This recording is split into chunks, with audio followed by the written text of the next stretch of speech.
ada pertanyaan di chat ya. Apakah saya bacakan aja ya. Yang pertama untuk Pak Iqbal, ada 2 pertanyaan dari 3 penanya. Saya bacakan secara langsung ya, bisa dijawab dalam satu jawaban. Yang pertama pertanyaan dari Pak Rian, apa dampak positif keberadaan Partai Aceh terhadap kesejahteraan dan pembangunan khusus di Aceh dibandingkan dengan Partai Nasional? Lalu pertanyaan dari Van Kun, apakah ada jalan keluar dari kasus politik yang dapat menyebabkan banyak kos biaya yang keluar dari PA? Lalu apakah ada jalan keluar kasus politik yang dapat menyebabkan banyaknya kos atau biaya dari PA? Lalu mengapa APB dari Pak Ilham, mengapa APBD Aceh tertinggi ke-5 di Indonesia tapi kemiskinan masih tertinggi ke-6 di Indonesia? Baik, silakan Iqbal. Oke, terima kasih Mas Eko. Saya jawab pertama dulu, apa dampak positif keberadaan Partai Aceh terhadap kesejahteraan dan pembangunan khusus di Aceh dibandingkan dengan Partai Nasional. Berarti Partai Aceh ya, bukan partai politik lokal. Oke, dampak positif itu kalau kita mau jelaskan, nah seperti fungsi Partai Nasional. Jadi apa dampak positif Partai Golkar misalnya? Apa dampak positif Partai Demokrat? Apa dampak positif Partai PDI? Jadi itu lebih ke rasa yang relatif. Jadi relatifnya satu partai, merek satu partai itu pasti ada plus minus. Plusnya ada, mereka punya tagline perjuangkan UU-PA dan MOU Helsinki secara kafah. Karena beberapa di UPA dan MOU Helsinki memuat beberapa tentang kompensasi ekonomi dan politik yang hanya didapatkan oleh Aceh misalnya.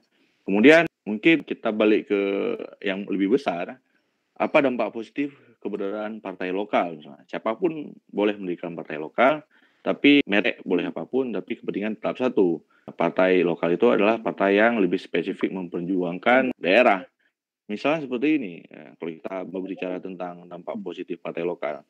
Ketika ada satu kebijakan penting di Aceh, nah misalnya kebijakan mengenai apa, JKA, Jaminan Kesehatan Aceh, salah satu asuransi kesehatan dari pemerintah yang menurut saya paling bagus saat itu. Kemudian baru ada BPJS beberapa tahun setelahnya, dan ada kartu sehat di beberapa daerah lainnya.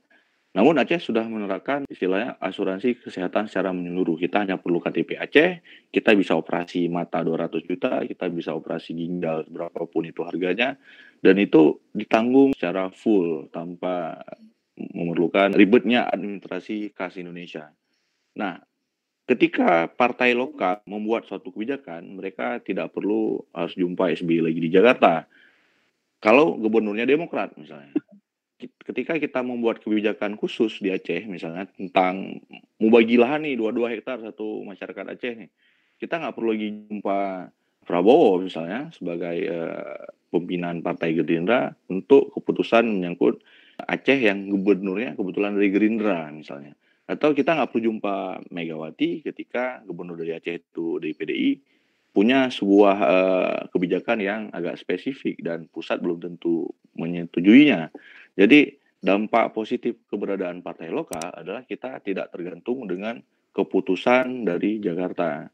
Ketika gubernur Aceh dari partai lokal ataupun DPR-nya dari partai lokal, mereka ingin membuat sebuah kebijakan, kita nggak perlu menunggu persetujuan dari Teguh Umar atau dari Sentul, Hambalang, atau dari Cikeas. Kita hanya perlu ke Lampineng misalnya. Satu nama kota hanya perlu ke Lamdingin misalnya. Dan kita hanya berkutat di elit-elit lokal yang ketika mereka buka pintu, mereka nampak masyarakat Aceh seperti apa tampilannya. Bukan kebijakan yang diputuskan oleh orang yang buka rumah itu gedung-gedung mewah bertingkat yang jauh sekali dari berat sedikit ya. Mungkin tanggapannya teman. Ya, Mas Rian. Oh ya, terus gimana Mas Pak Iqbal dengan kebijakan yang menyebut kewenangan pusat untuk ke daerah? Tentu berpengaruh Ya. Menyangkut kewenangan pusat. Nah, Ya, nah, Mas Rian, Aceh kan otonomi khusus nih. Ada hampir semua kewenangan diserahkan kepada daerah kecuali 5 hal yang menyangkut dengan alat-alat vital, hal-hal yang vital dari negara seperti ya militer dan seperti otonomi khusus di Papua. Dan beberapa hal yang besar ini itu bisa dipakai oleh Aceh dan siapapun yang menjadi pemimpinnya untuk membuat Aceh itu lebih maju. Tapi ya kenyataannya masih sama saja. Kewenangan yang besar tidak dibarengi dengan keinginan yang besar ataupun kemampuan yang besar untuk membuat Aceh lebih baik. Itu pasti. Dan sekarang kita masih merasa nggak baik-baik aja. Jadi kewenangan yang besar di Aceh tidak bisa digunakan oleh mereka yang memimpin, walaupun tetap ada upaya-upaya untuk menjadi lebih baik. Tapi ya itu belum maksimal. Kita juga masih merasa itu belum maksimal, Mas Rian. Jadi ya balik lagi ke tadi yang pertanyaan Mas Rian, apa dampak positifnya? Jadi dampak positif itu uh, balik ke ke penjelasan saya di awal. Bagi beberapa orang ya pasti merasakan dampak, tapi bagi yang ya lain merasakan betul sih. tidak Itu kan, berdampak. mohon maaf Mas, mohon maaf. Tapi Jadi secara khusus ya kita masih merasa ya belum merasa lebih baik sih, belum merasa lebih baik, ya, walaupun tidak merasa buruk. makanya saya pertanyakan gimana dengan 5 kewenangan yang ada, karena kebijakan politis dan kebijakan pusat yang politis ke daerah itu kan ya tentulah ada embel-embel hubungan dengan koalisi misal partai-partai nasional. Nah, keberadaan Partai Demokrat misalnya di daerah berkoalisi dengan PDI misalnya di pusat ya tentulah kan ada perlakuan khusus. Nah, gimana dengan keberadaan Partai Aceh? Gimana Mas? Ya terkait kewenangan yang 5 kewenangan itu Mas. Nah, ya kebijakan politis dari pusat tuh. Bentar Mas, sinyal. Masih kurang lengkap. Mungkin menunggu Mas Rian menjelaskan yang tadi, saya jawab yang ini ya. Vancouver apa jalan keluar? Kasus politik yang dapat menyebabkan banyak kos keluar dalam PA. Mungkin agak kurang paham saya pertanyaan Vancouver. Langsung ke Pak Ilham. Ilham Mirza Saputra, mohon izin bertanya, mengapa APBD Aceh tertinggi ke-5 di Indonesia, tetapi kemiskinan masih tertinggi ke-6? Nah, itu yang kita pertanyakan tadi juga. Jadi, Aceh ini menikmati kue APBN itu 2%, itu menurut UPA tadi. Kompensasi yang Aceh terima adalah 2% dari jumlah APBN nasional. Kalau dulu dapat 0,11 berapa, sekarang kita dapat 2% dari APBN nasional. Nah, uang yang besar itu menjadikan Aceh itu sebagai salah satu daerah yang paling tinggi yang mendapatkan porsi dalam anggaran belanja pemerintah. Tapi ya kemiskinan masih tertinggi ke-6. Ya itu dilema sih. Harusnya nggak seperti itu kan. Paradok kan. Uang yang banyak tapi kita masih dikategorikan wilayah kemiskinan tertinggi ke-6. Saya orang yang salah satu yang lumayan agak percaya dengan data ini. Walaupun di Aceh kebanyakan mereka melihat peringkat kemiskinan ini masih agak kurang percaya. Tapi iya, miskin kita secara keseluruhan, tapi berbeda dengan perspektif miskin. Yang ada di daerah lain, mungkin Mas Agus pernah datang ke Aceh, meneliti, mengubek-ubek kampung kumuh di Aceh, beberapa yang saya ingat ya, mungkin Mas Agus bisa klarifikasi nanti, mungkin nggak bilang seperti itu. Tapi yang kita diskusikan kemarin adalah semiskin-miskinnya orang di Aceh yang beliau lihat, tapi masih punya satu motor atau satu TV. Hanya rumahnya mereka saja yang tidak layak. Dan sampai sekarang saya belum melihat, mungkin saya salah, bisa diklarifikasi oleh mereka yang pernah melihat. Mungkin di Aceh belum pernah kita lihat pemukiman di bawah jembatan, 1-2, itu pasti ada yang tidur tuh. Orang mancing ataupun orang yang memang ya dengan kondisi khusus. Tapi kalau pemukiman kumuh di bawah jembatan ataupun di tempat-tempat yang sering kita lihat di beberapa daerah lain, sepertinya belum ada. Kalau di kampung, di daerah-daerah, mungkin kita gampang sekali untuk buat rumah. Kita bisa pinjam tanah orang, bisa pinjam tanah kampung untuk buat satu gubuk lah. Mungkin gubuk itu yang difoto. Ya itu nggak mungkin dibuat bagus. Karena gubuk itu berdiri di tanah desa atau di tanah orang. Jadi nggak mungkin dibuat permanen. Itu terfoto pernah. Misalnya ini rumah orang Aceh, saking miskinnya hampir runtuh. Tapi di balik gubuk itu biasanya ada satu motor atau satu TV misalnya. Itu hal-hal yang lazim di Aceh. Mungkin saya salah, bisa dikoreksi. Tapi kalau di Banda Aceh, dengan tingkat mereka yang tidak punya pekerjaan mencari peruntungan di Banda Aceh menjadi pengemis atau ini, belum pernah mereka tadi misalnya punya perumahan ataupun punya komunitas tempat tinggal di daerah-daerah seperti bawah jembatan dan tempat-tempat kumuh lainnya. Belum.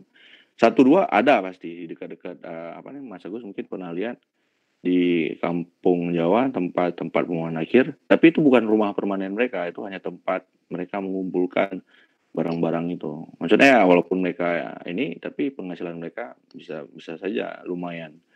Jadi miskin itu yang karena kondisi itu, makanya data BPS yang Aceh peringkat 1 termiskin di Sumatera, itu bagi orang Aceh sendiri, saya yakin mereka menganggap ini kepentingan politik apa lagi nih yang mereka lakukan untuk Aceh. Selalu saja Aceh ini jelek-jelekkan, sehingga miskin lah apalah. Tapi mereka nggak merasa seperti itu. Tapi intinya di Aceh ini tidak ada yang sejahtera kali ya, tidak ada yang kaya-kaya kali ya.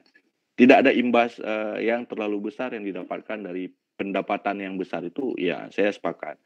Miskin enggak, mereka kelas menengah, kebanyakan kelas menengah di Aceh, tapi kelas menengah ini tidak dibantu upgrade ekonominya menjadi kelas yang menengah lebih baik, maksudnya masih menengah di bawah, hasil dari kebijakan pemerintah, itu ya. Tapi kita nggak bisa menafikan juga, misalnya kayak kebijakan asuransi kesehatan JKA dulu, sekarang udah kerjasama BPJS, sudah ya standar Indonesia kan, kelas 3, macam-macam. Dulu JKA versi Irwandi Yusuf sangat-sangat bagus standarnya dan nggak seribut sekarang. Nah itu juga menjadi poin positif bahwa anggaran itu digunakan untuk hal yang lebih primer misalnya. Dan beasiswa kita duluan ada LPDM, beasiswa yang besar porsinya dibandingkan dengan LPDP. Jadi uang-uang yang ini dihamburkan ke 3. Ada 4 sih sebenarnya.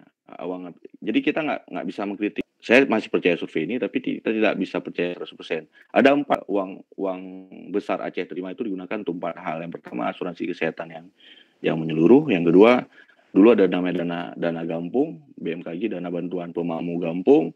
Itu duluan ada daripada dana desa. Dan itu jarang dipublish. Saya juga heran kenapa jarang dipublish. Yang ketiga ada beasiswa besar, saat itu LPSDM, semua Aceh bisa kuliah kemana aja.